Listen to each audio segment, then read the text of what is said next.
non-life-threatening injury and has since been released from the hospital. He was issued a citation for reckless driving and obstructing and resisting an officer by the Sparks Police Department, who was conducting the officer-involved shooting investigation.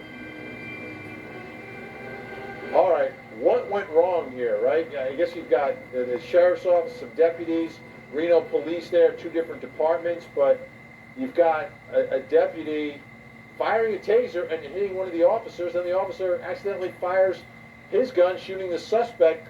Stephen Gaynor, let me start with you. What went wrong here?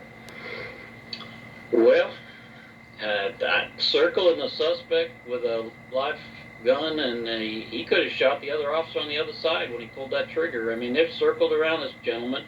I understand he's got some physical ability. It appears he's well built, works out, but he is not an immediate threat. And I think they could have taken him easily with a taser when he was right there, in a safe manner, not putting another officer in the backdrop. But finger on the trigger, it just caused the shot to go off as an accidental discharge, and thank goodness he wasn't killed. Yeah, Trevor, I mean, a lot of things went wrong here. I agree. Again, first and foremost, thankfully, he wasn't injured any worse. Thankfully for the department, the officer, and certainly for the suspect involved.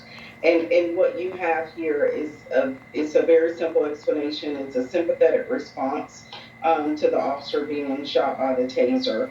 If you've ever been shot with a taser, you would certainly understand how that could happen, just that quick fire response of the body. And as he was already mentioned earlier, if your finger is on the trigger, this will happen every single time. There are certainly some training opportunities here.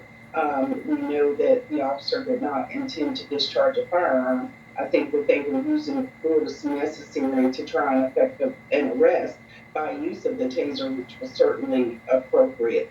But again, I'm sure when they finish conducting this review, there will be some lessons learned here, and they will use this for a training opportunity. Absolutely. And again, right, the silver lining in a really, bizarre situation. No one was killed. Thank goodness. All right, we've got a lot more to cover here in Crime Time. Don't go anywhere, folks. Some interesting stories, including